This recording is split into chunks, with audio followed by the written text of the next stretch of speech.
While Enoch was resting in his bed, sleeping, two extraordinary figures suddenly appeared beside him, greater than any men he had ever encountered on earth.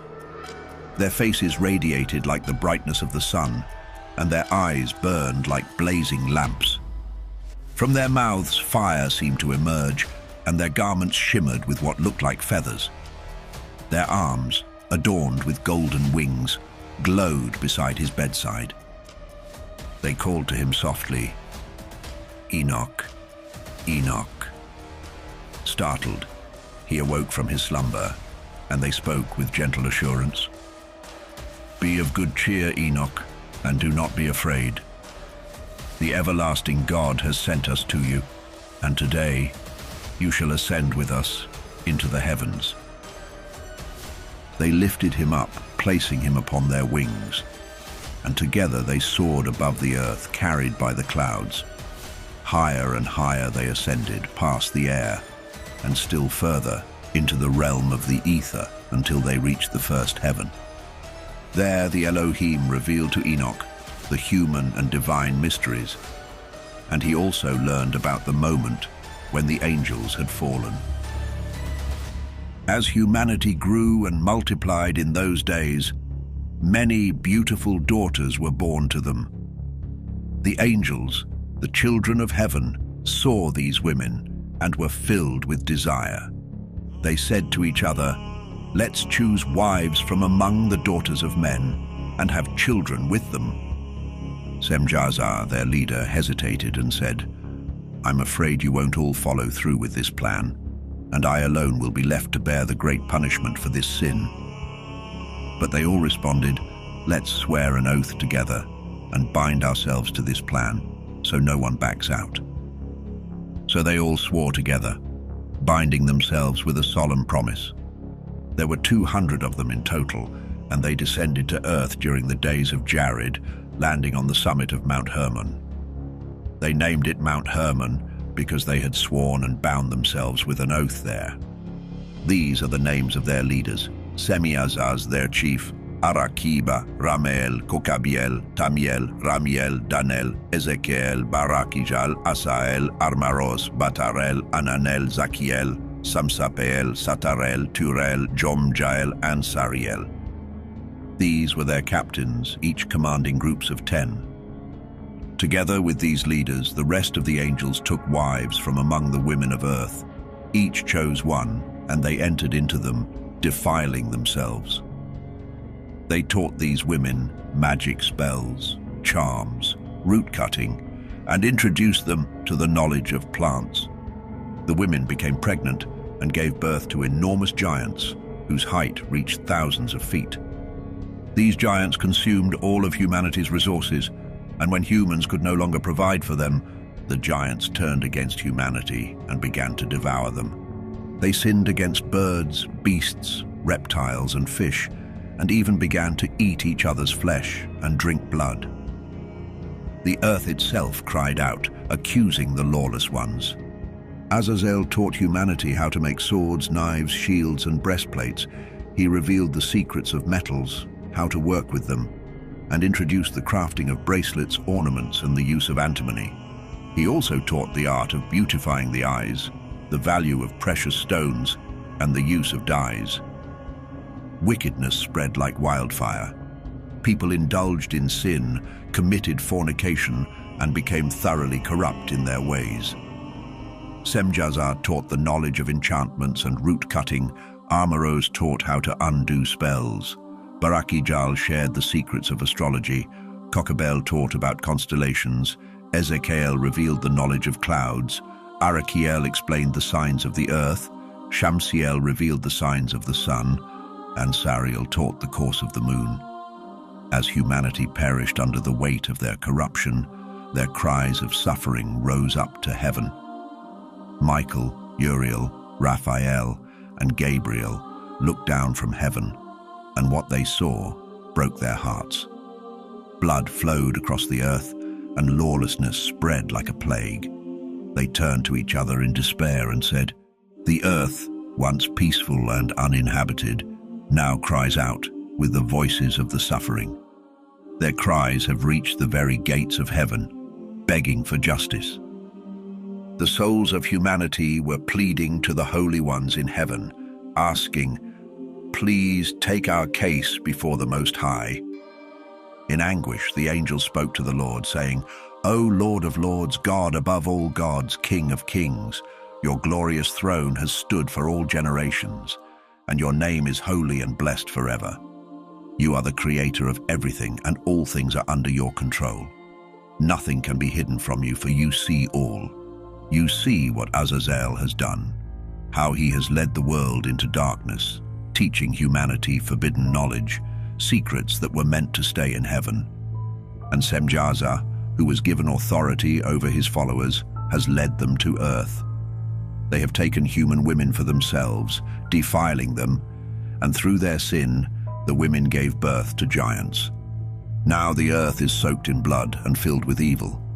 The souls of the dead cry out to heaven, and their sorrowful voices cannot be silenced. They weep for justice, for the terrible wrongs that are being committed on earth. And you, Lord, you know everything before it happens. You see this devastation, but we don't understand why you allow it. You haven't told us what to do." Then the Most High, the Holy and Great One, finally spoke. His voice thundered with authority, and he sent Uriel to the son of Lamech. "Go to Noah," he commanded, "and tell him, 'In my name hide yourself. The end is near. The whole earth is about to be destroyed by a great flood. Everything will be wiped out. Tell him so he may escape and his descendants may survive, to carry on the generations of the world.'" Then the Lord turned to Raphael and said, "Go, find Azazel, bind his hands and feet, cast him into the darkness, into the desert of Dudail. Dig a deep pit and throw him inside. Pile jagged rocks over him. Let him remain there, buried in darkness, so he may never see the light again. He will stay there forever, and on the day of final judgment, he will be thrown into the eternal fire.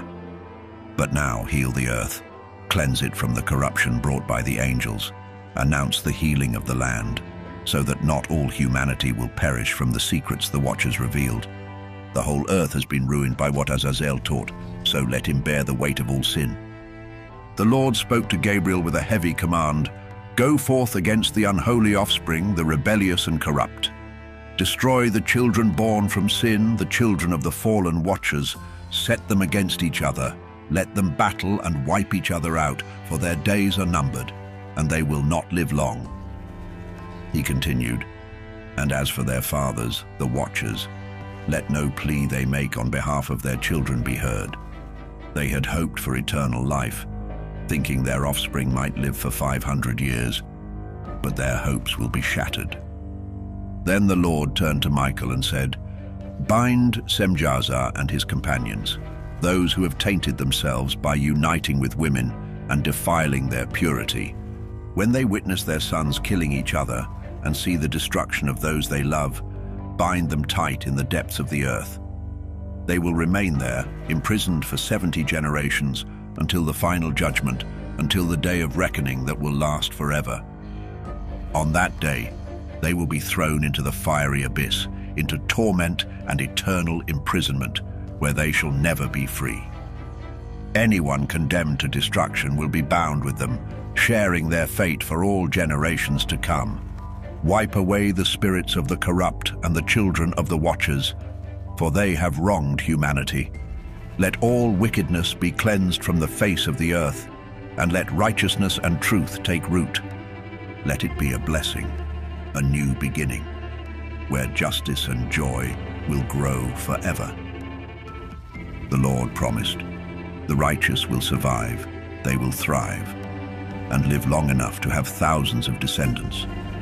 They will live in peace, from their youth to their old age, without fear or sorrow. The earth will be tended with righteousness, flourishing with trees and overflowing with blessings. The most desirable trees will cover the land. Vines will yield an abundance of wine, and the seeds sown in the ground will bear 1,000-fold.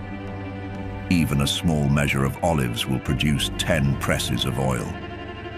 Cleanse the earth from all oppression, from every form of evil, sin, and godlessness. Wipe away the filth that has tainted it. Then all the children of humanity will become righteous. Every nation will adore and praise me, and all will worship. The earth will be purified from all defilement, sin, punishment, and torment. Never again will I send such suffering upon it, from generation to generation, forevermore. In those days, I will open the heavenly storehouses of blessings and rain them down upon the earth, rewarding the work and toil of humanity. Truth and peace will walk hand in hand, lasting throughout all the days of the world and across every generation of humankind. Before these events, Enoch had disappeared, hidden away from humanity. No one knew where he had gone or what had become of him. Enoch's life was intertwined with the Watchers, and he spent his days among the holy ones. I, Enoch, blessed the Lord of Majesty, the King of all ages. And then the Watchers summoned me, Enoch, the scribe. They called to me and said, Enoch, you scribe of righteousness, go and deliver this message to the Watchers of heaven, those who abandoned their holy and eternal dwelling, who defiled themselves by uniting with women and behaved like the children of earth. You have brought great destruction to the world. You will have no peace, no forgiveness for your sins. Though you cherish your children, you will witness their violent deaths. You will cry out and lament over their destruction for all eternity, but peace and mercy will never be yours. Enoch went to Azazel, the fallen one, and with a voice firm and resolute, he said, Azazel, you will know no peace. A harsh and unyielding sentence has already been passed against you, and you will be bound by it for eternity. You will find no mercy, no request will be granted to you. All this is because of the wickedness you have taught mankind, the ungodly ways and sinful acts you revealed to them. Enoch then gathered all the fallen Watchers and spoke to them together. A deep fear took hold of them, and they trembled, gripped by terror. Desperate, they pleaded with Enoch, asking him to write a petition for them, to beg for forgiveness on their behalf. They hoped he could read their plea in the presence of the Lord of heaven, for they could no longer lift their faces to the heavens in shame, unable to speak to him after being condemned for their sins. Their guilt weighed down on them like chains. So Enoch did as they asked. He wrote their plea for forgiveness, carefully recording each of their spirit's desires and their deeds, asking for mercy and the extension of their days. Afterward, Enoch went to the waters of Dan, in the land of Dan, to the south and west of Mount Hermon. There, by the water's edge, he read their petition, pouring out their sorrow, until exhaustion overcame him and he fell asleep. And as he slept, visions came crashing down upon him, vivid and filled with judgment. A voice echoed in his dream, commanding him to bring this message to the sons of heaven and rebuke them for their actions. When Enoch awoke, he returned to the Watchers. They were gathered together, weeping in a place called Abel-Jail, between the mountains of Lebanon and Senezer, their faces hidden in grief and despair. With solemn authority, Enoch recounted to them all the visions he had seen while he slept, and there, among their tears, he began to speak words of righteousness, rebuking the fallen Watchers for their transgressions. This is the book of righteousness, containing the words of reprimand to the eternal Watchers, as commanded by the Holy Great One through the vision he revealed to me. In the midst of my sleep, I saw these things, and I now speak them aloud with my human tongue, using the breath given by the Great One to mankind, to communicate and to understand in our hearts. Just as he gave man the power to comprehend wisdom, so too has he given me the power to rebuke the Watchers, the once holy children of heaven. I wrote out your petition, and in my vision I saw the truth. Your request will not be granted, not now, not ever. Judgment has been passed upon you for all eternity. From this moment on, You shall never ascend to heaven again. You will remain bound to the earth, confined in its depths, for all the days of the world's existence. Before this, you will witness the destruction of your beloved sons. You will have no joy in them. They will perish before your eyes, cut down by the sword. Even if you weep, even if you pray and utter all the words I have written, your pleas for their forgiveness and your own will not be heard. And then, in my vision, I was taken by clouds that beckoned me, and a mist surrounded me. The stars and lightning sped me forward, and the winds lifted me, carrying me into the heavens. As I was borne upward, I neared a towering wall made of pure crystal, surrounded by tongues of fire. Fear gripped me. I entered through the fiery tongues and saw before me a grand house made entirely of crystal, with walls shimmering like the tessellated floor beneath my feet, also of crystal. The foundation, too, gleamed with the same brilliance. The ceiling resembled the starry sky streaked with lightning, and between the lightning, I saw fiery cherubim. The heaven above was as clear as water. Flames blazed around the house, and its doors were consumed with fire. As I stepped inside, I was overwhelmed. It was as hot as fire, but as cold as ice. There was no joy in this place, only dread. Fear took hold of me, and my whole body trembled. Trembling uncontrollably, I collapsed, face down on the ground. Then, as I lay prostrate, I saw another house, even greater than the first. Its enormous gate stood open, and it was built from flames of fire. Its splendor and magnificence were beyond words, far surpassing anything I could ever describe. The floor of this house was a river of fire, and above it were the stars and lightning. The ceiling, too, blazed with flames. There, at the heart of it all, I saw a throne, towering and majestic. It gleamed like crystal, and its wheels shone like the burning sun, surrounded by cherubim. Streams of fire poured from beneath the throne, so fierce I could not bear to look directly at it. Upon that throne sat the great glory. His robe was brighter than the sun, purer than the whitest snow. Not even the angels could enter or behold his face, so great was his majesty and splendor. No mortal could bear to gaze upon him. Flames encircled him, and a vast fire burned before him. No one dared approach him.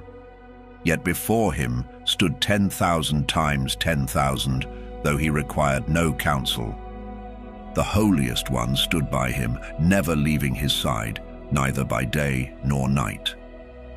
Still trembling, I lay with my face to the ground, unable to move. Then the Lord called to me with his own voice, saying, "Come, Enoch, and listen to my words." One of the holy ones came to me, awakening me gently. He lifted me up, guiding me towards the entrance. With my face bowed low, I obeyed. And he answered me, his voice strong and full of power. "Do not be afraid, Enoch, righteous man and faithful scribe of truth. Come closer and hear my words. Go and tell the watchers of heaven, who have sent you to plead for them. It is not men who should plead for you, but you who should have interceded for men. Why did you abandon the high, holy, and eternal heaven? Why did you lay with woman, defiling yourselves with the daughters of men, taking them as wives, and giving birth to giants, your corrupted sons? Though you were once pure spiritual beings who lived eternal lives, you stained yourselves with the blood of women and produced children of flesh. You craved the desires of mortal flesh and blood, like those who die and fade away. I gave men wives so they could bear children and ensure nothing was lacking on the earth. But you were not like them.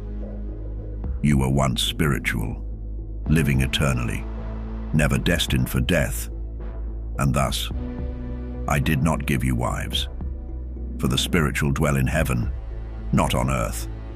But now the giants, your offspring born of spirits and flesh, shall be called evil spirits on the earth, and here shall be their cursed home. From their bodies, evil spirits have come forth. Their origin lies with you, the fallen watchers. These evil spirits will dwell among men, bringing havoc upon the earth. These spirits will be called evil because they come from both human and heavenly flesh. They belong to neither, yet they shall torment both. The spirits of the heavenly beings remain in heaven, but the spirits born from the earth, from your sin, shall remain bound to it forever.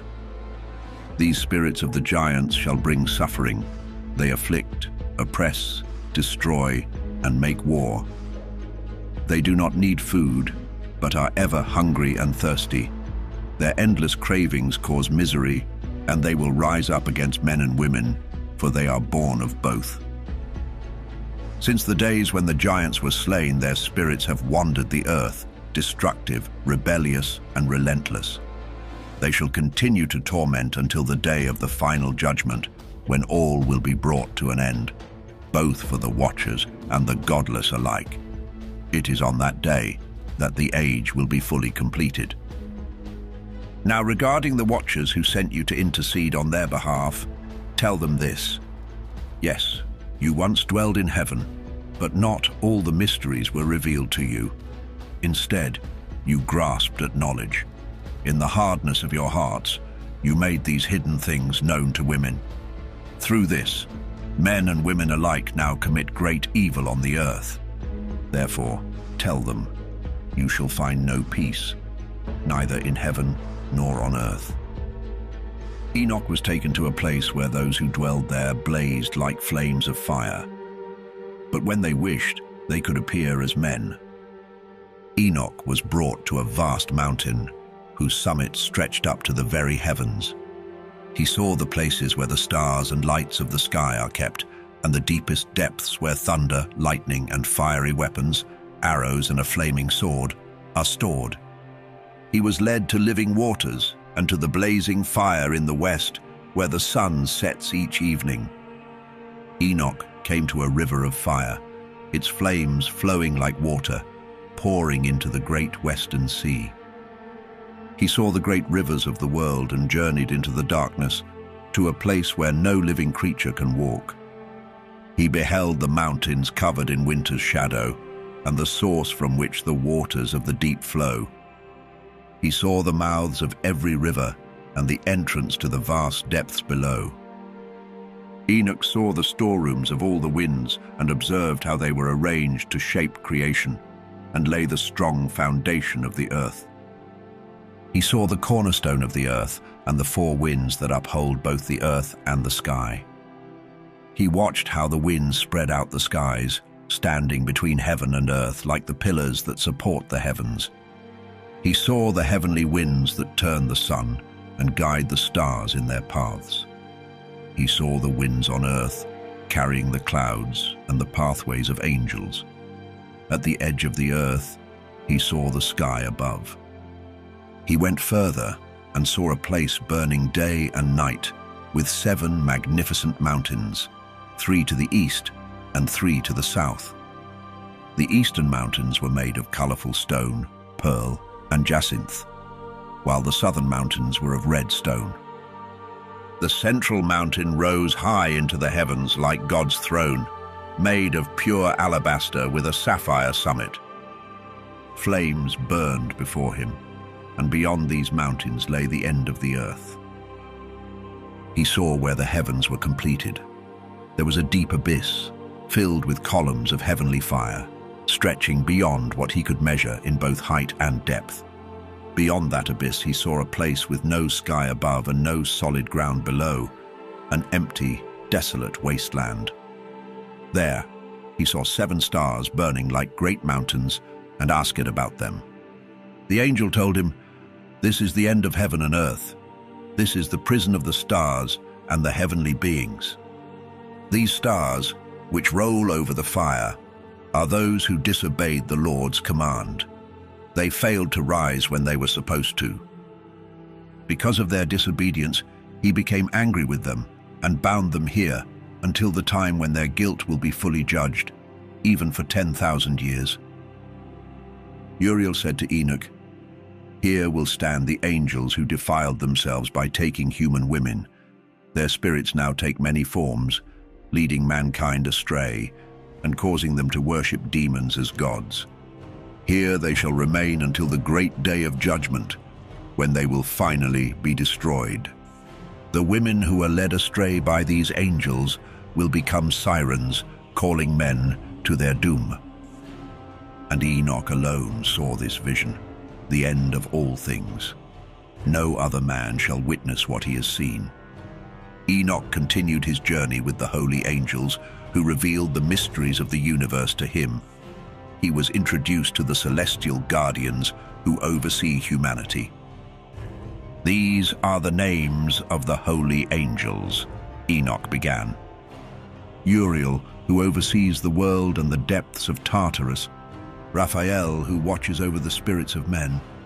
Raguel, who takes vengeance on the world of the luminaries. Michael, who is set over the best part of humanity and over chaos. Sarakiel, who is set over the spirits of those who sin in spirit. Gabriel, who watches over paradise, the serpents and the cherubim. Remiel, whom God has set over those who rise from the dead. Enoch was then taken to a place where all was chaos. He saw something terrifying. There was neither heaven above nor a firmly founded earth below, only a place of total disorder and horror. In that place, he saw 7 stars bound together in this chaotic space, burning like giant mountains of fire. Enoch asked, "For what sin are these stars bound? Why have they been cast here?" Uriel, one of the holy angels who was with him and was chief over them, replied, "Enoch, why do you ask? Why are you so eager to know the truth? These stars are among those that transgressed the commandment of the Lord. They are bound here until the 10,000 years of their sin have been fulfilled." Enoch was then taken to another place, even more dreadful than the first. There, he saw an immense fire that blazed and burned, cleaving down to the abyss, filled with enormous columns of fire. Its vastness was beyond his understanding. He said, "How terrifying this place is, how awful it is to look upon." Uriel, the holy angel, responded, "Enoch, why are you so frightened?" Enoch replied, "Because of this fearful place and the sight of such intense pain." Uriel said to him, "This is the prison of the angels, where they will be held forever." Enoch was then taken to another place, and Uriel showed him a great and high mountain in the west, made of solid rock. Inside it were 4 hollow places, deep, wide, and incredibly smooth. They were dark and frightening to behold. Raphael, one of the holy angels who was with him, explained, "These hollow places have been created for the spirits of the dead, so that all the souls of the children of men may gather here. These places will hold them until the day of their judgment, when the appointed time for them will come." Enoch saw the spirits of the children of men who had died, and their voices rose up to heaven, pleading for justice. He asked Raphael, "Whose spirit is this that cries out so desperately?" Raphael answered, "This is the spirit of Abel, whom his brother Cain murdered. His voice cries out for vengeance until Cain's descendants are destroyed from the face of the earth." Enoch then asked about the different hollow places. "Why are they separated?" Raphael responded, "These 3 divisions have been made to separate the spirits of the righteous from the sinners. In one of these places, there is a bright spring of water for the righteous. Another has been set aside for sinners who died without facing judgment during their lifetime. Here, their spirits will be held in great pain until the day of judgment, when they will face their punishment and torment. There, they will be bound forever, and their spirits will know no peace. A 3rd division has been made for those who cry out for vengeance, whose lives were cut short by the wicked. And another is for the spirits of men who were sinners, wholly corrupt in their transgressions. They shall remain together in torment, but they will not be destroyed on the day of judgment, nor will they ever rise again." Enoch then blessed the Lord of glory and said, "Blessed be the Lord of righteousness, who rules forever." He then journeyed to a place west of the ends of the earth. There, he beheld an unending blaze that never ceased its fiery path, day or night, continuing its relentless course without a moment's rest. Curious, he asked, "What is this relentless fire?" Raguel, one of the holy angels accompanying him, responded, "This is the western fire you see, which relentlessly pursues all the celestial lights of heaven." Enoch traveled further to another location on the earth and was shown a range of fiery mountains that burned ceaselessly, both day and night. Moving past this, he saw 7 grand mountains, each unique and splendid. 3 rose majestically in the east, 1 above the other, and 3 in the south, similarly stacked, with rugged, separate ravines between them. The 7th mountain stood in their midst, towering above the others like a throne, surrounded by aromatic trees. Among these trees was one unlike any Enoch had ever encountered. Its fragrance was unmatched, and its leaves, blooms, and wood never withered. Its fruit was as beautiful as palm dates. Enoch admired the tree's beauty and its delightful fragrance, noting the loveliness of its leaves and blossoms. Michael, the revered leader of the holy angels, responded to Enoch's wonder. Michael asked Enoch, "Why are you so curious about the tree's fragrance, and why do you seek the truth about it?" Enoch replied, "I wish to understand everything, particularly about this extraordinary tree." Michael explained, "This towering mountain you see, with its summit resembling God's throne, is indeed his throne. The Holy Great One, the Lord of Glory, the Eternal King, will one day descend to earth to visit in kindness. Until the great judgment comes, no mortal is allowed to touch this fragrant tree. At that time, when divine justice is meted out and all is brought to its final state, the tree will be given to the righteous and holy. Its fruit will nourish the chosen ones, and the tree will be transplanted to the sacred place, the Lord's eternal temple. Then they will experience joy and happiness and enter the holy place. Its fragrance will enrich their being, and they will live long, fulfilling lives, free from sorrow, disease, torment, or disaster, just as their ancestors did." Enoch then praised the God of glory, the eternal King, who had prepared such blessings for the righteous and promised to bestow them. Enoch traveled to the heart of the earth and discovered a blessed place with ever-blooming trees. There he saw a sacred mountain with a stream flowing eastward towards the south. To the east he noticed another mountain, taller than the first, separated by a deep, narrow ravine with a stream running beneath it. To the west, a lower mountain was situated, separated by a dry, deep ravine, with another similar ravine at the ends of the 3 mountains. All these ravines were narrow and deep, carved from solid rock, and devoid of trees. Enoch marveled at the rocks and the ravines, astonished by their formidable appearance. He wondered aloud, "What is the purpose of this blessed land, filled with trees, and the cursed valley in between?" Uriel explained, "This cursed valley is reserved for those eternally condemned. It is the gathering place for those who have spoken blasphemies against the Lord and his glory. Here the accursed will face their judgment. In the end times, the righteous will witness this scene of divine judgment, and the merciful will bless the Lord of glory, the eternal King. On the day of judgment, they will praise him for his mercy, which determined their fate." Enoch then praised the Lord of glory, celebrating his divine majesty and grace. Enoch journeyed east into the heart of a mountainous desert and discovered a desolate wilderness teeming with trees and plants. Water flowed abundantly from above, rushing northwest and creating clouds and dew that spread in all directions. Continuing east, Enoch arrived at another desert location. There, he saw aromatic trees emitting the sweet scents of frankincense and myrrh, similar to almond trees. Further east, Enoch came upon a valley filled with water. In this valley stood a tree with a fragrance akin to mastic. Along the valley sides, he saw fragrant cinnamon trees and moved on further east. Enoch discovered new mountains, where he found groves of trees producing nectar known as sarara and galbanum.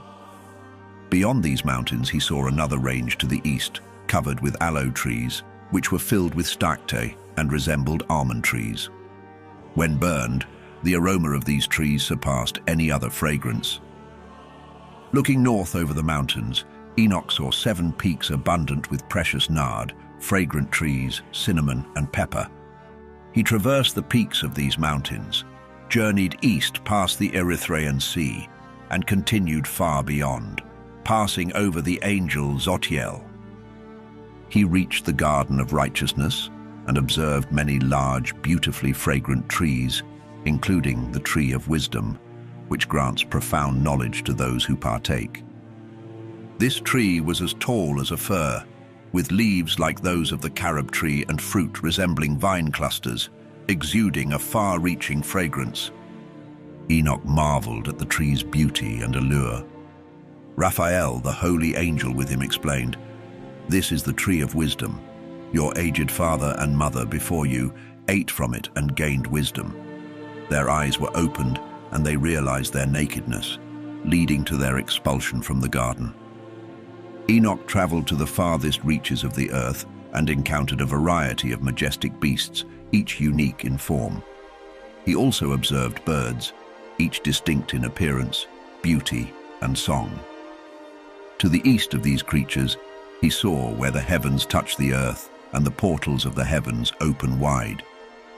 He witnessed how the stars emerge from these portals, counting and recording each star's exit, noting their names, paths, positions, timings, and months, as shown to him by Uriel, the holy angel accompanying him. Uriel revealed and documented everything for Enoch, including the stars' names, their laws, and their groupings. Enoch then journeyed north to the edge of the earth, where he saw a magnificent sight at the very ends of the world. He observed 3 portals in the sky, through which northern winds emerge, bringing cold, hail, frost, snow, dew, and rain. When the winds blow from one of these portals, they are gentle and beneficial. However, when the other 2 portals release their winds, they come with harshness and suffering, creating tumultuous conditions on earth. Moving west to the far reaches of the earth, Enoch saw 3 more heavenly portals, identical to those he had seen in the east, with the same number of openings. Enoch traveled south to the extremities of the earth and found 3 open heavenly portals there, from which dew, rain, and wind emerge. Returning to the east, he saw 3 eastern portals of heaven open, along with smaller portals above them. Through these smaller portals, the stars traverse their paths westward, following their designated routes. Each time Enoch observed these wonders, he praised the Lord of glory, celebrating his magnificent creations and the greatness of his work. He blessed the Lord for demonstrating his power to angels, spirits, and humanity, so that all might admire and honor his mighty deeds and eternal craftsmanship. Enoch spoke his words of blessing to the elect and righteous, those who will endure the trials of the final days, when the wicked and godless will be removed. He saw a vision of the Holy One in the heavens, revealed to him by the angels. From them, he heard and understood everything he saw. But this message is meant not for his generation, but for a future one yet to come. Regarding the elect, Enoch prophesied, "The Holy Great One will emerge from his dwelling, and the eternal God will set foot upon the earth on Mount Sinai. He will appear from his divine encampment and reveal his mighty strength from the highest heaven. All will be struck with terror.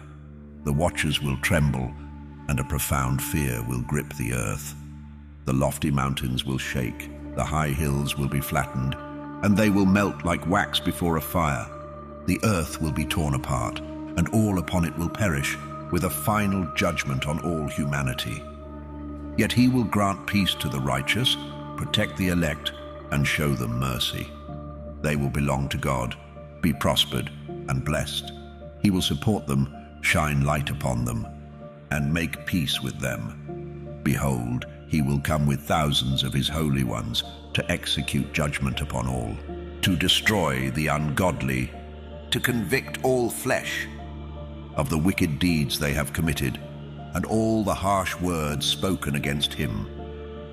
Observe everything that happens in the heavens, how the celestial bodies maintain their orbits, and how each luminary rises and sets precisely according to its season, never deviating from its appointed path.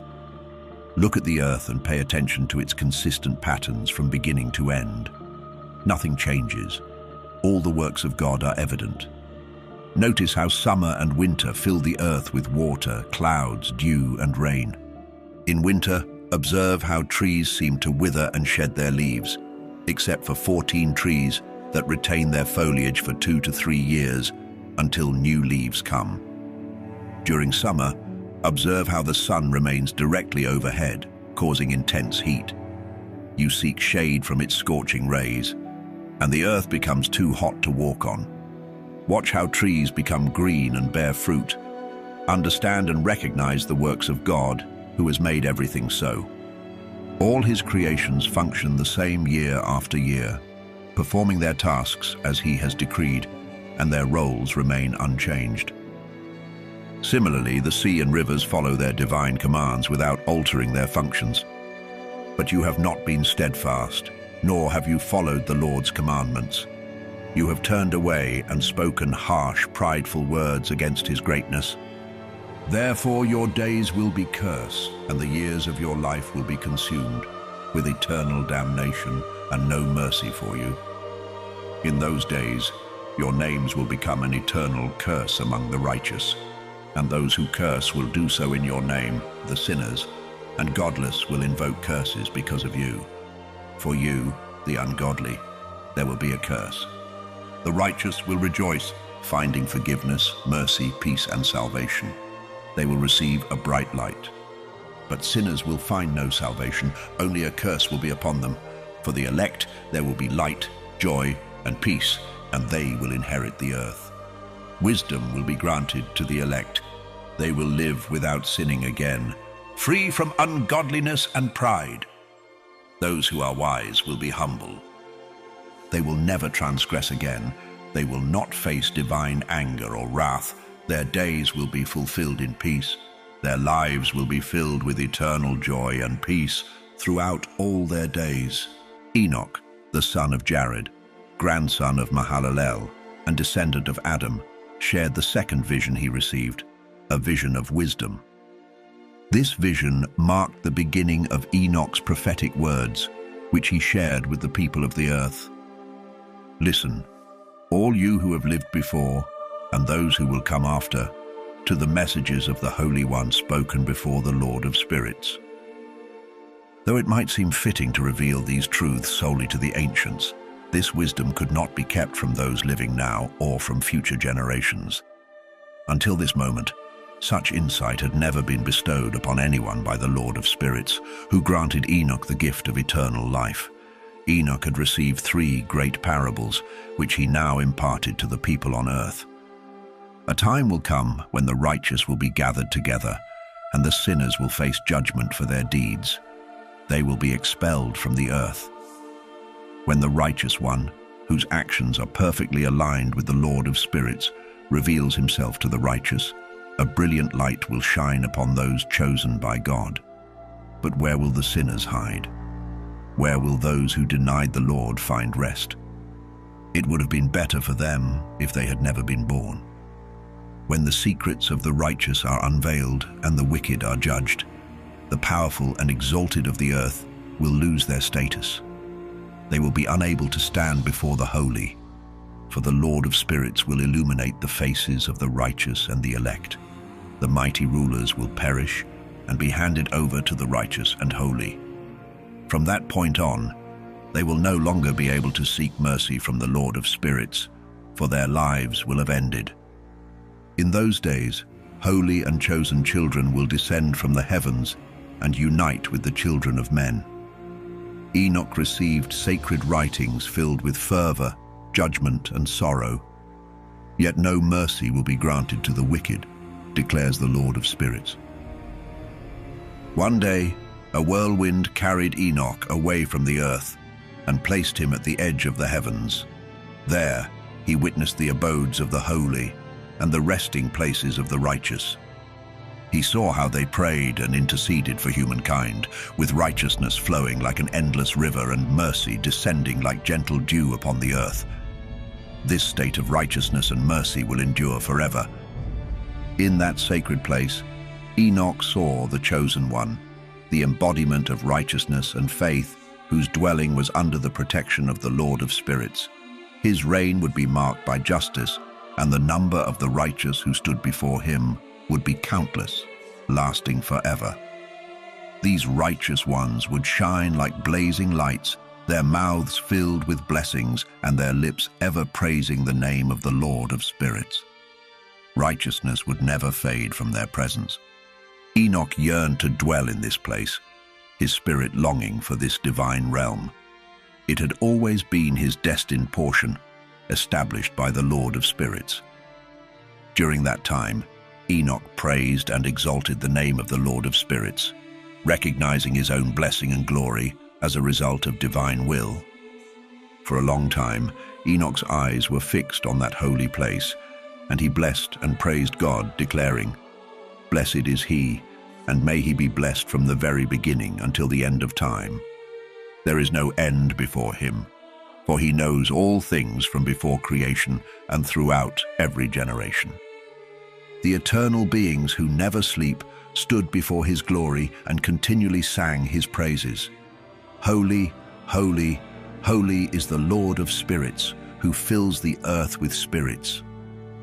Enoch saw these ageless beings always awake, always blessing, and saying, "Blessed be thou, and blessed be the name of the Lord forever and ever." As Enoch beheld this vision, his face changed, overwhelmed by its radiance, and he could no longer endure the sight. After this, Enoch saw an innumerable multitude, thousands upon thousands and 10,000 times 10,000, standing before the Lord of Spirits. Surrounding the Lord on all four sides were four distinct presences, different from the eternal beings Enoch had seen before. An angel who accompanied him revealed their names and showed him all the hidden truths. The voices of these four presences rang out in praise before the Lord of Glory.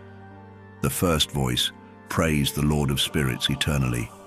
The second voice blessed the elect one and the chosen ones who rely on the Lord of Spirits. The third voice prayed and interceded for the people on earth, pleading in the name of the Lord of Spirits. The fourth voice stood firm against the Satans, preventing them from accusing the people of the earth before the Lord of Spirits. Enoch then asked the angel of peace, who had shown him all these hidden things, "Who are these four presences whose words I have heard and recorded?" The angel responded, "The first is Michael, the compassionate and patient one. The second is Raphael, who oversees all diseases and wounds of humanity. The third is Gabriel, who is in charge of all the powers. The fourth is Phanuel, who oversees the repentance and hope of those who will inherit eternal life. These are the four angels of the Lord of Spirits, and the voices you heard in those days." Next, Enoch saw all the secrets of the heavens, how the kingdom is organized, and how the actions of people are measured. He observed the homes of the elect and the holy, and witnessed sinners being expelled from these sacred places for denying the name of the Lord of Spirits. They were dragged away, unable to remain due to the punishment that came from the Lord of Spirits. Enoch also saw the secrets of lightning and thunder, the division of the winds as they blow across the earth, and the mysteries of clouds and dew. He observed their origins and how they saturate the dry earth. He saw the chambers where the winds are divided, including the chambers of hail, mist, and clouds, which have hovered over the earth since the world began. He witnessed the chambers of the sun and moon, observing their paths and their glorious returns. He saw how one is superior to the other and their majestic orbits, noting that they never stray from their paths. They neither add to nor subtract from their courses, and remain faithful to their celestial oath. The sun follows its path according to the command of the Lord of Spirits, whose name is mighty forever. Enoch also saw the hidden and visible paths of the moon, which completes its course day and night. Both sun and moon, positioned opposite each other before the Lord of Spirits, give thanks and praise without rest. Their very existence is a testament to their thanksgiving. The sun brings either blessing or curse, while the moon's path brings light to the righteous and darkness to the sinners, as decreed by the Lord, who separated light from darkness. He divides the spirits of men, strengthens the spirits of the righteous, and judges all with his righteousness. No angel or power can hinder this divine order. All are judged before him. Wisdom, initially unable to find a dwelling place, was eventually given a home in the heavens. When wisdom sought to reside among humanity, she found no suitable place and returned to her celestial realm, taking her seat among the angels. Meanwhile, unrighteousness emerged from her chambers, seeking but failing to find a place among the righteous. Instead, unrighteousness settled among those who were lost, like rain in a desert or dew on parched land. Enoch witnessed an awe-inspiring sight, countless flashes of lightning and stars of the heavens, all called by their names, responding to the Lord of Spirits. He observed how these celestial bodies were weighed in a just balance according to their light, and how their distances, appearances, and revolutions were meticulously measured. Their movements, synchronized with the number of angels, demonstrated their faithful coordination. Curious about these celestial phenomena, Enoch inquired of the angel who accompanied him, "What are these?" The angel replied, "The Lord of Spirits has shown you their symbolic meaning. These are the names of the holy ones who dwell on earth and remain steadfast in their faith in the Lord of Spirits forever." Enoch saw another remarkable sight concerning the lightning. Some stars transformed into lightning and remained in this new form permanently, unable to return to their original state. Enoch began recounting the second parable, addressing those who reject the sacred dwelling places of the Holy Ones and the Lord of Spirits. Such individuals will never ascend to heaven, nor find peace on earth. This is their fate. Those who have denied the name of the Lord of Spirits are reserved for a day of great suffering and tribulation. On that day, the elect one will sit upon the throne of glory and judge their deeds. Their resting places will be countless, and their souls will find strength as they witness the elect ones and those who have called upon the glorious name of the Lord. Then the elect one will dwell among them. The heavens will be transformed into a realm of eternal blessing and light, and the earth will be made a place of blessing. The elect ones will inhabit it, while sinners and wrongdoers will be barred from entering. The righteous will be given peace and will dwell in the presence of the Lord, but for the sinners, judgment awaits. They will be eradicated from the earth. In Enoch's vision, he saw a figure with a head of days, whose hair was white as wool. Accompanying this figure was another being with a countenance like that of a man, radiating grace akin to the holy angels. Enoch asked the angel who guided him about this Son of Man, who he was, where he came from, and why he accompanied the head of days. The angel explained, "This is the Son of Man who embodies righteousness. He possesses righteousness, reveals hidden treasures, and has been chosen by the Lord of Spirits. His place of honor before the Lord of Spirits is eternal and upright. This Son of Man will topple kings and mighty rulers from their thrones, shatter the power of the strong, and destroy the wicked. Those who fail to praise and acknowledge the origin of their power will be cast down. Their faces will be filled with shame, and they will dwell in darkness and decay, with no hope of redemption, because they did not honor the name of the Lord of Spirits. These are the ones who judge the stars of heaven, rebel against the Most High, and tread upon the earth with their unrighteous deeds.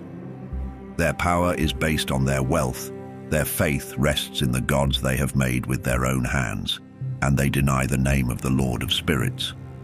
They also persecute the congregations and faithful who rely on the Lord's name. In those days the prayers of the righteous and the cries of the innocent blood shed upon the earth will rise before the Lord of spirits. The holy ones dwelling in the heavens will unite their voices in a powerful chorus of supplication, prayer, praise, and gratitude, seeking that the blood of the righteous and their prayers not be in vain. They will plead for justice to be done and for the righteous to be spared from eternal suffering. Enoch saw the head of days take his place on the throne of glory, where the books of the living were opened before him. All the heavenly host and his counselors stood in his presence. The hearts of the holy were filled with joy, because the number of the righteous had been fulfilled, their prayers heard, and their blood accounted for before the Lord of spirits. In that vision, Enoch beheld an endless fountain of righteousness, surrounded by many fountains of wisdom. All who thirsted came to drink from these fountains and were filled with wisdom. They found their homes among the righteous, holy, and elect. At that moment, the Son of Man was named in the presence of the Lord of spirits and before the head of days. Even before the sun and the celestial signs were created, and before the stars of heaven were formed, his name was established before the Lord of spirits. He will serve as a support for the righteous, guiding them to stand firm and not fall. He will be a beacon of light for the Gentiles and a source of hope for the troubled. All who dwell on earth will bow before him, praising and blessing the Lord of spirits. This Son of Man has been chosen and concealed before the creation of the world and will remain so forever. The wisdom of the Lord of spirits has revealed him to the holy and righteous, as he has preserved their lot. They have scorned this world of unrighteousness and its ways in the name of the Lord of spirits. Through his name, they are saved, according to the divine will for their lives. Wisdom will flow like water, and his glory will never fade. He is mighty in all the secrets of righteousness, and unrighteousness will vanish like a shadow, without lasting power. The elect one stands eternally before the Lord of spirits, his glory everlasting, and his strength enduring through all generations. In him resides the spirit of wisdom, insight, understanding, and strength, as well as the spirit of those who have fallen asleep in righteousness. He will judge the hidden matters, and no lie will be spoken before him, for he is the elect one before the Lord of spirits, chosen by divine will. In those days, a transformation will occur for the holy and elect. The light of days will shine upon them, and glory and honor will be theirs on the day when evil has been amassed against the sinners. The righteous will triumph in the name of the Lord of spirits, and others will witness this, leading them to repentance and renouncement of their sinful deeds. Although these others will not gain honor through the name of the Lord of spirits, they will be saved through his name. The Lord of spirits will show them great compassion, for his compassion knows no bounds. His judgment will be just, and in his glorious presence, unrighteousness will not endure. The unrepentant will perish before him. From this point forward, the Lord of spirits declares, he will show no mercy to them. In those days, the earth will return everything it has been given, Sheol will release all it has taken, and hell will pay back what it owes. For during that time, the elect one will rise up, and he will choose the righteous and holy from among them. The moment of their salvation is at hand. The elect one will then take his seat on the throne of the Lord of spirits, and his words will reveal all the deep secrets of wisdom and guidance. For the Lord of spirits has granted him these truths and has exalted him. In those days, even the mountains will dance with joy like rams, and the hills will leap like lambs basking in milk. the faces of all the heavenly angels will shine with uncontainable joy.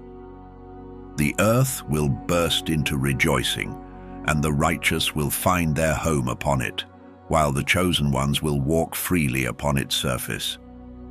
After those days, in the place where the visions of hidden things had been seen, after being swept away in a whirlwind towards the west, there were revealed the secret treasures of heaven, a mountain of iron, a mountain of copper, a mountain of silver, a mountain of gold, a mountain of soft metal, and a mountain of lead. Enoch asked the angel accompanying him, "What are these things I have seen in secret?" The angel answered, "These things you have seen are destined to serve the reign of his anointed, so that he may wield great power and might upon the earth." The angel of peace then said, "Wait a moment, and you will be shown all the hidden things that surround the Lord of Spirits."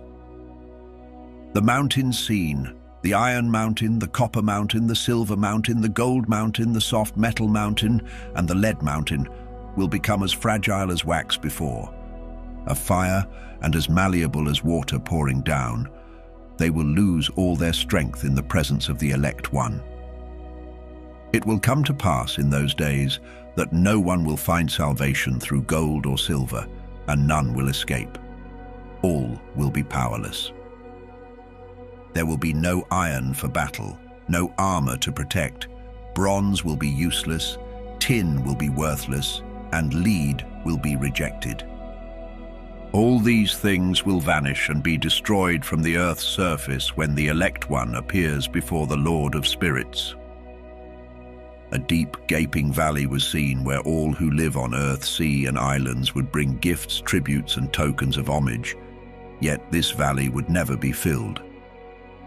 Their hands are stained with lawless deeds, and sinners consume and oppress everyone they wrongfully dominate.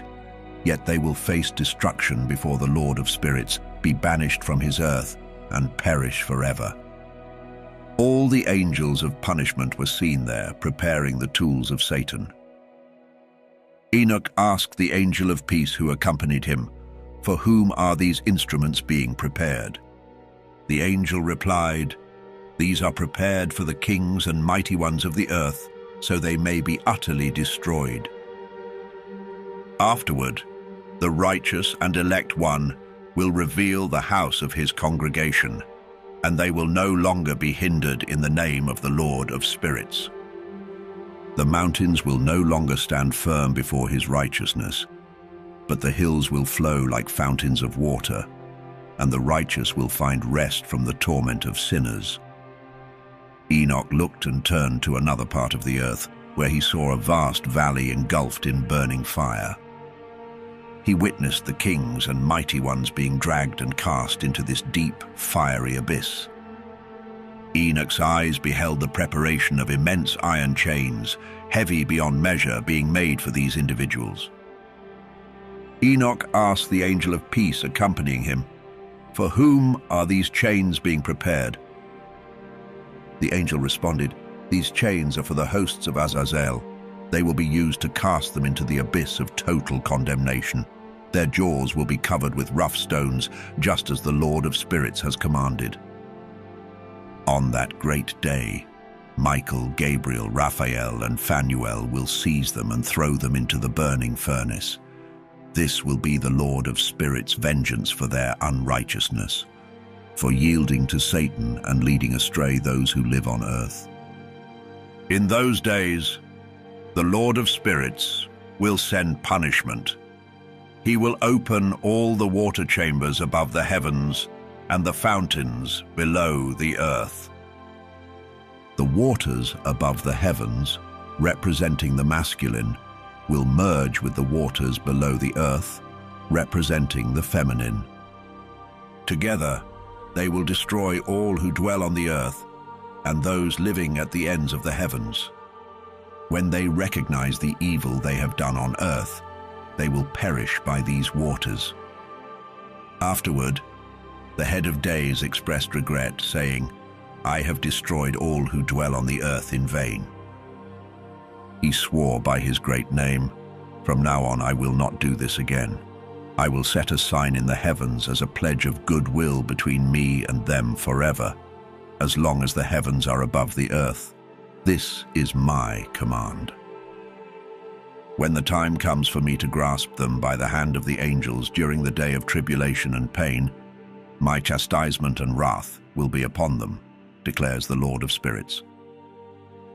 Mighty kings of the earth, you will witness my elect one sitting on the throne of glory, judging Azazel, his associates, and all his hosts in the name of the Lord of spirits. Enoch saw the hosts of the angels of punishment, armed with scourges and chains of iron and bronze. He asked the angel of peace, "To whom are those carrying the scourges going?" The angel answered, "They are going to the elect and beloved ones to cast them into the abyss of the valley. In this valley, the elect and beloved will be gathered. Their lives will come to an end, and their days of leading astray will be no more. In those days, the angels will return and move eastward towards the Parthians and Medes. They will incite unrest among the kings, rousing them from their thrones. These kings will burst forth like lions from their dens and wolves among their flocks, trampling over the land of the elect. But the city of the righteous will hinder their advance. They will fight amongst themselves, and their right hands will turn against one another. Men will no longer recognize their brothers, or sons their fathers and mothers, leading to a slaughter with countless corpses and punishment that will not be in vain. In those days, Sheol will open its jaws, swallowing them up, and their destruction will be complete. Sheol will consume the sinners in the presence of the elect. And it came to pass after this that Enoch saw another host of wagons, with men riding on them, traveling on the winds from the east, the west, and the south. The noise of their wagons was thunderous. When this tumult occurred, the holy ones in heaven noticed it, causing the pillars of the earth to shift from their places. The sound echoed from one end of the heavens to the other in a single day. All beings will fall down and worship the Lord of spirits. This marks the end of the second parable. And Enoch began to speak the third parable concerning the righteous and elect. Blessed are ye righteous and elect, for glorious shall be your lot. The righteous will bask in the light of the sun, and the elect will dwell in the light of eternal life. Their days will be endless, and the days of the holy will be without count. They shall seek the light and find righteousness with the Lord of spirits. Peace will be theirs in the name of the eternal Lord. And after this it shall be said to the holy in heaven that they should seek out the secrets of righteousness, the heritage of faith. For it has become as bright as the sun upon earth, and darkness has passed. There will be a light that never fades, and it will have no end.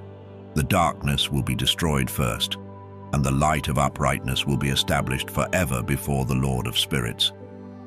In those days, Enoch's eyes were opened to the secrets of the lightning and the lights, and the judgments they execute. They bring blessings or curses as the Lord of spirits wills. And Enoch saw the secrets of the thunder, and how when it roars in the heavens, its sound is heard on earth. He witnessed the judgments executed, whether for well-being and blessing or for a curse, according to the word of the Lord of spirits. And after this, all the secrets of the lights and lightnings were revealed to Enoch. They illuminate for blessings and fulfillment. In the year 500, in the 7th month, on the 14th day of the month in the life of Enoch, a great quaking occurred. The heavens trembled, and the hosts of the Most High, as well as the angels, 1,000 thousands and 10,000 times 10,000, were deeply disturbed. The head of days took his seat on the throne of his glory, surrounded by the angels and the righteous. A great trembling seized Enoch. Fear overwhelmed him. His body weakened, and he fell upon his face. Michael sent another angel from among the holy ones, who raised Enoch up. When Enoch was raised, his spirit returned, for he had been unable to endure the sight of the heavenly host and the commotion shaking the heavens. "Why are you so troubled by this vision?" Michael asked him. "Until today, the Lord has extended his mercy to those on earth, showing patience and long-suffering. But a time is coming when the power, judgment, and punishment that the Lord of Spirits has prepared will descend upon those who defy his law, those who reject justice, and those who speak his name in vain. That day is already prepared, a covenant for the chosen, but a dreadful inquisition for the wicked. On that day, his punishment will not be withheld, and the judgment will be so severe that mothers will perish with their children, fathers with their offspring. Afterward, the judgment will be carried out with the Lord's justice and compassion." Michael continued, "Two great creatures were set apart on that day. Leviathan, the female, was cast into the depths of the oceans to dwell near the water's springs. The male, Behemoth, was placed in a desolate wilderness called Duidain, east of the garden where the elect dwell. This is where Enoch's forefather, the seventh from Adam, was taken up, the first man created by the Lord of Spirits. Curious, Enoch asked one of the angels to reveal the power of these beasts and to explain how they were separated on a single day, one thrown into the sea and the other into the dry wilderness. "You seek to know what is hidden," the angel responded. Another angel, guiding Enoch, began to unveil the mysteries of the cosmos, explaining the workings of the heavens, the depths of the earth, the ends of the firmament, and the foundation of the world. He showed Enoch the chambers of the winds and how they are divided and measured, each portal corresponding to its own power. The angel explained the movement of the moon, the divisions of the stars by name, and how everything in creation has its designated order.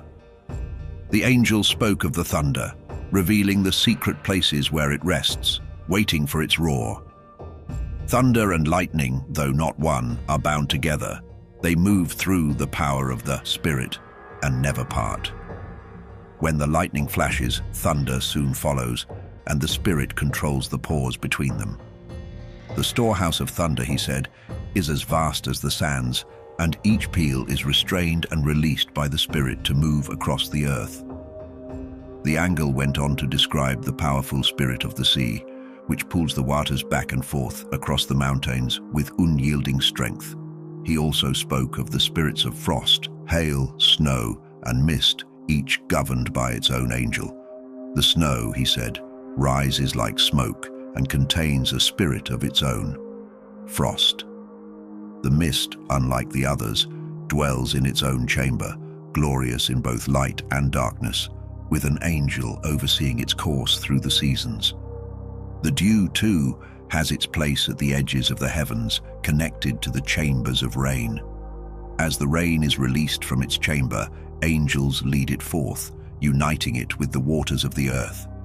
Rain is a gift to nourish the earth, decreed by the Most High, and angels oversee its measure. As Enoch beheld these wonders, the angel of peace who accompanied him said, "These two great monsters, Leviathan and Behemoth, were prepared in accordance with God's greatness." In those days, Enoch saw angels being given long cords, with which they took to the skies and flew northward. He asked the angel with him why they had taken these cords and left. "They have gone to measure," the angel answered.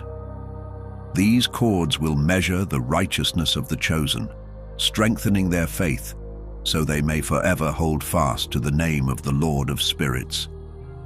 The angel continued, "The righteous will dwell together, and these measures will reveal all mysteries, what lies beneath the earth, those lost in the desert, those devoured by beasts or by the fish of the sea. They will return, upheld by the elect one, for none will be destroyed before the Lord of Spirits." All of heaven received a command, and with one voice they praised the Holy One. Their words were wise, filled with life, and they blessed the Lord of Spirits with fire-like brilliance. The elect one was placed on a throne of glory to judge all the deeds of the holy in heaven, weighing their actions on a divine balance. As he lifted his face to judge the hidden paths and secret ways of the righteous, all of heaven cried out in unison, blessing and glorifying the name of the Lord of spirits. On that day, the entire host of heaven, from cherubim to seraphim and the mighty angels of power, will raise their voices in one song of praise. They will exalt the Lord of spirits with faith, wisdom, patience, mercy, justice, and peace. Blessed is he, they will declare, and may the name of the Lord of spirits be praised forever. All the heavenly beings who never sleep will bless him, as will the holy ones in the garden of life, every spirit of light, and all flesh upon the earth. They will glorify and magnify his name beyond measure. For the mercy of the Lord of spirits is vast, and his patience endures. All his works and everything he has created will be revealed to the righteous and the elect in his name. The Lord issued a command to the kings, the powerful, and the exalted ones of the earth, saying, "Open your eyes and lift up your strength, if you are able to recognize the elect one." The Lord of spirits then placed the elect one upon his glorious throne, and righteousness poured forth from him. His mere words would strike down sinners, and all the unrighteous would be obliterated from his presence. On that day, the kings, the mighty, and all who rule the earth would stand in awe. They would gaze upon him sitting on his throne, where righteousness is judged, and no falsehood can be spoken before him. Suddenly, they would feel pain as intense as a woman in labor, suffering as she brings forth her child into the world. They would glance at one another, terror etched upon their faces, their hearts heavy with dread. Despair would seize them when they see the Son of Man seated on the throne of glory. The kings, the mighty, and all who possess the earth will finally acknowledge him who was hidden from their sight but ruled over all. They will bless, glorify, and praise the one who was concealed, preserved by the Most High from the beginning, and revealed only to the elect. In that moment, the chosen and the holy will gather before him, standing firm. The kings and the mighty, once exalted in their own eyes, will fall face down in worship. They will plead for mercy from the Son of Man, placing their hope in him. Yet the Lord of spirits will press them so harshly that they will flee from his presence, their faces full of shame, darkness deepening upon them. He will hand them over to the angels of punishment to exact vengeance for their oppression of his chosen ones. Their downfall will be witnessed by the righteous and elect, who will rejoice, for the wrath of the Lord of spirits will rest upon the oppressors. His sword will be drenched in their blood. On that day, the righteous and elect will be saved, never again to witness the faces of sinners and the unjust. The Lord of spirits will dwell among them, and they will share meals with the Son of Man, rising and lying down in peace forever and ever. The righteous and the elect will rise from the earth, no longer burdened with sorrow. They will be clothed in garments of glory, garments of life bestowed by the Lord of spirits, which will never age nor fade. Their glory will endure eternally before the Lord of spirits. In those days, the mighty and the kings who once ruled the earth will beg for mercy. Delivered into the hands of the angels of punishment, they will cry out for just a little respite. They will long to fall down and worship the Lord of spirits, to confess their sins before him. They will praise and glorify him, saying, "Blessed is the Lord of spirits, the Lord of kings, the Lord of the mighty, the Lord of the rich, the Lord of glory, and the Lord of wisdom." His power is splendid and secret, spanning generations upon generations. His glory is eternal, and his righteousness cannot be measured. Then they will lament, "If only we had rest to glorify and thank him, to confess our faith before his glory. But now we find no rest. We chase after it and grasp at nothing.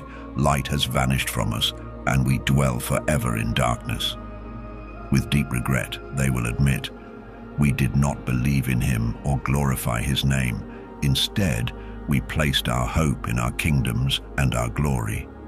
Now, in our suffering, he does not save us. We find no peace, no respite for our confessions, though his judgments are true and just, showing no partiality." They will realize the futility of their lives, saying, "We lived filled with unrighteous gains." Yet even that could not prevent us from being dragged down into the burdens of Sheol.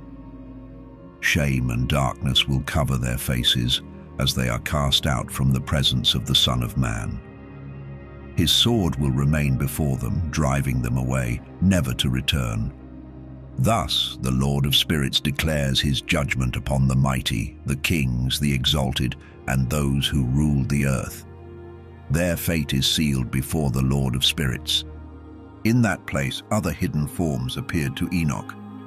He heard the voice of an angel saying, "These are the angels who descended to earth and revealed hidden things to mankind, leading them into sin."